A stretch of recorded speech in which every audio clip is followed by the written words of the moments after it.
Hello everyone, this is education in home और आज हम पढ़ने वाले हैं class 7 English life course book का chapter number 4 flames in the forest, जो कि लिखा गया है रस्किन बॉन्ड ने। तो फ्लेम्स इन द फॉरेस्ट का मतलब क्या होता है? इसका मतलब होता है जंगल में आग। ओके, तो हम अभी शुरू करते हैं। फ्लेम्स का मतलब जनरली होता है जैसे आग, धुआं। Okay, wildfires or forest fires are a kind of natural disaster. They can be either man-made or natural. तो देखिए wildfires जो होती हैं, wildfires मतलब जंगल में जो आग लग जाती है अपने आप, पत्ते जब बहुत सूख जाते हैं, वातावरण आसपास के गर्म हो जाता है, तो फिर अपने आप एक अनकंट्रोल्ड फायर होती है जो पूरे पत्तों में, पूरे आसपास, पूरे पेड़ों में लग जाया करती है और वो रुक ही नहीं पाती, बहुत ज़्यादा आग फैल जाती है।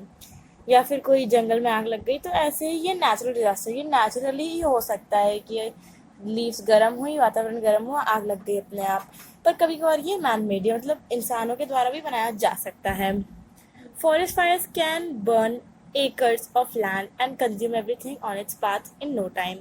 जो जंगलों में आग होती है वो मतलब हजारों किलोमीटर के पूरे ज़मीनों को पूरा जला देती है, राख कर देती है। उसकी जो भी फूल पौधे पेड़ सब होते हैं, जो कुछ भी आसपास के घर होता है, वो सब जला देती है उसके रास्ते में जो कुछ भी आता है। तो हम ऐसी एक कहानी पढ़ेंगे जिसमें दो लड़की की कहानी है इसमें। And numerous wild animals are caught in the raging forest fire. तो देखिए दो बच्चे हैं इस कहानी में और इस कहानी में हमें मतलब आग लग जाती है, तो बहुत सारे न्यूमरस मतलब बहुत सारे जानवर खतरनाक अजीबोगरीब आते हैं और उस फायर से बचने के लिए पूरी हड़बड़ी मच जाती है। तो वो सब देखते हैं। As Romy was about to mount his bicycle, he saw smoke rising from behind a distant line of trees. तो जैसे ही जो रोमी है, रोमी एक लड़का है इसमें कैरेक्टर, तो जब जैसे ही वो अपनी बाईसाइकिल मतलब अपनी साइकिल पे बैठता, माउंट मतलब बैठने वाला होता है, तो वो देखता है, क्या देखता है, पीछे देखता है अपने पीछे कि वहाँ पे बहुत लंबी पेड़ों की लाइन है, तो वहाँ से ही कोई आग निकलने वाला, जैसे धुआं निकल रहा है वहाँ से। It's looks like a forest fire said Prem his friend. तो उसका दोस्त बोलता है, दूसरा कैरेक्टर है प्रेम, जो बोलता है कि लगता है यहाँ पे जंगल में आग लग गई है। It's well to the east said Romi, nowhere near the road. तो वो बोलता है अच्छी बात है कि ये ईस्ट साइड में है। तो आग कहाँ जल रही होती है? ईस्ट साइड में जल रही होती है। रोमी ऐसा बोलता है।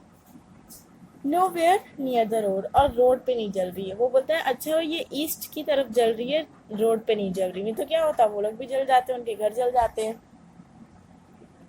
It's way okay there's a strong wind said Prem looking at the dry leaves frilling across the road.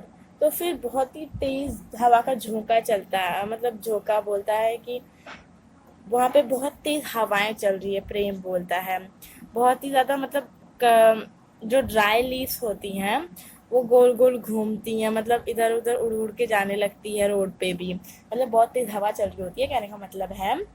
It was a mid day of May, मतलब मई के महीने का एक दिन था। मिडल ऑफ मे, ठीक है, मतलब मई के महीने में बीच का एक दिन था। And it hadn't rain for several weeks, और बहुत वीक से बारिश नहीं हुई थी। पूरी जो घास थी वो ब्राउन हो गई थी, जो पत्तियां थी पेड़ों की वो पूरे गंदगी डस्ट से भर गई थी। Even though it was 6 in the evening, the boys' shirts were damp with the sweater. Damp मतलब गीली हो गई थी, मतलब भले ही 6 बज रहे हो, पर तभी जो वो लड़के थे उनके पूरे स्वेटर में पूरा पैर हाथ सब मतलब पूरे गीली हो गई थी पसीने। तो जो सोचिए, मतलब बहुत गर्मी हो रही होगी। इट विल बी डार्क सून, लड़का मतलब प्रेम जो है वो बोलता है कि जल्दी ही अंधेरा हो जाएगा, तो अच्छा रहेगा कि, अपने दोस्त को बोलता है अच्छा रहेगा कि तुम जो रात है वो मेरे घर में ही बिता लो। ओके, अगला page. Know my father is not keeping well. Isn't short form में है, इसका फुल फॉर्म होगा इज नॉट कीपिंग वेल, मतलब मेरे पापा की तबीयत अभी सही नहीं है। तो जो डॉक्टर हैं उसने मुझे कुछ दवाइयाँ बोली हैं उनके लिए, तो मैं बस 40 मिनट्स लगेंगे मुझे अपनी साइकिल चला के पूरे जंगल के पार ले जाने में। हिज विलेज ले 7 माइल्स अवे, उसका जो गांव था वो 7 माइल्स दूर था। On the other side of the forest, मतलब पहले उसका उसका जो गांव था और उसके बीच में एक फॉरेस्ट पड़ता था, और उसके बाद ये जगह है जहाँ उसका दोस्त रोमी रहा, मतलब जहाँ उसका दोस्त प्रेम रहा करता था। ठीक है, तो ये पूरा मतलब 7 माइल का पूरा रास्ता था। Romi rode swiftly out of the village, मतलब रोमी पहले तो बड़ा आराम से स्विफ्टली और एकदम आराम आराम से विलेज के बाहर साइकिल चला रहा था, मतलब जा रहा था साइकिल से। तो उसके आगे बहुत ज़्यादा धुआं निकलने लगा, पूरी आग जलने लगी जंगलों में। And the sky glowed red, और उसका जो आसमान था पूरा वो लाल लाल पूरा हो गया था। तो he soon left the village far behind, तो उसने जल्दी ही वो जो गांव था जहाँ पे उसके दोस्त से वो बात कर रहा था, वो विलेज पीछे छोड़ देता है वो चलाते चलाते।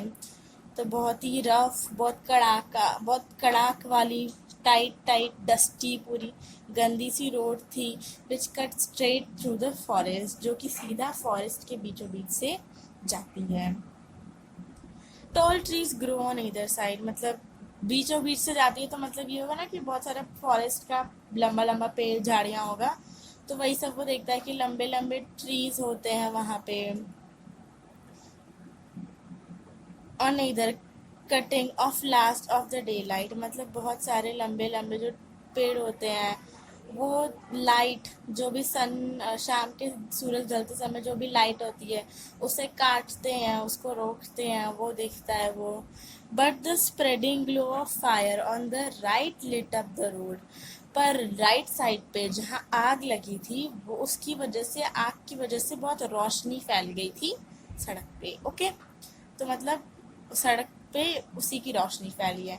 And giant tree shadows dance before the boy on the bicycle, और बहुत बड़े बड़े आग जल रही है तो परछाई भी बनेगी पेड़ों की, तो बहुत बड़े बड़े पेड़ों की परछाई एकदम नाच सी उठ रही थी उस लड़के के सामने जो साइकिल से जा रहा था फॉरेस्ट के पार।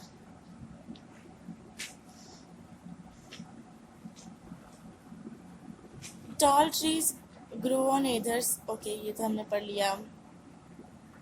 It was alive with wild creatures fleeing in the forest fire, तो ये मतलब पूरे इसमें बहुत सारे जानवर रहा करते थे, और बहुत सारे जानवरों की घबराने जैसी आवाज़, पूरे तहकाम मचा देना, इधर से उधर चिल्लाना, तो ये सब जानवरों की अजीब अजीब आवाज़ें, हुड़क मच जाना आसपास, तो वो सब उसे सुनाई देने लगा था फॉरेस्ट में। द फर्स्ट एनिमल दैट रोमी सो, जो पहला जानवर जो रोमी ने देखा था, इज अ हेयर, एक हेयर देखा था। मतलब आपने पढ़ा है ना, हेयर जो होता है वो एक रैबिट टाइप एनिमल होता है। It was followed by several more hairs, और उसके पीछे और भी बहुत सारे हेयर आ जाते हैं, हेयर्स। देन फिर एक band of monkeys, underline the word band क्योंकि ये एक कलेक्टिव नाउन का वर्ड है, and it could be use anywhere you want to.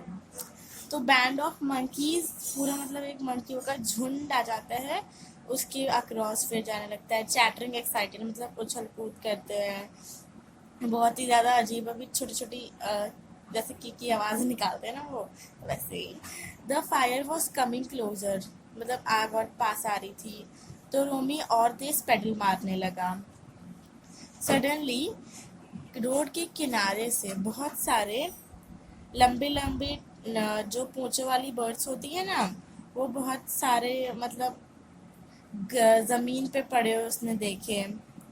In the air with the whoosh, मतलब उसके एकदम जमीन पे पड़े हुए नहीं देखे, एक्चुअली उसके एकदम सामने से वुश करके बहुत बहुत तेजी से उड़े जा रहे थे वो बर्ड्स, बहुत नीचे उड़ा कर रहे थे वो birds, just in front of on coming bicycle, और उसके ठीक बाईसाइकिल के सामने बहुत नीचे नीचे तेज तेज उड़ा कर रहे थे। तो ऐसे ही बहुत ही ज़्यादा चौक, जैसे ही एक चिड़िया उसके आसपास उड़े जा रही थी तेज तेज, तो वो डर गया, सरप्राइज हो गया और गिर गया अपनी साइकिल से। तो फिर वो अपने आप को फिर उठाता है और वापस साइकिल पे बैठ जाता है। पर इस बार वो थोड़ा धीरे चलाता है ताकि अगर कोई चिड़िया या कोई जानवर उसके सामने आए किसी भी झाड़ी से तो वो गिरे ना या चौंके ना ज़्यादा। तो जो छोटी बर्ड्स थी वो भी ऐसे आसपास घूम रही थी। Across the road parrot, jungle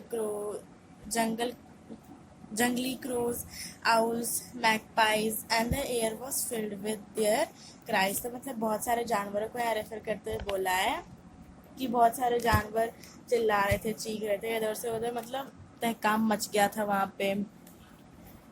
Everyone's on the move, thought Romy, it must be really big fire। मतलब सब लोग बहुत ही मतलब चौंके हुए हैं, तो बिल्कुल ये बहुत ही बड़ा फायर, बहुत ही ज़्यादा आग लगी होगी, सारे जानवर अगर इधर से उधर जा रहे हैं तो।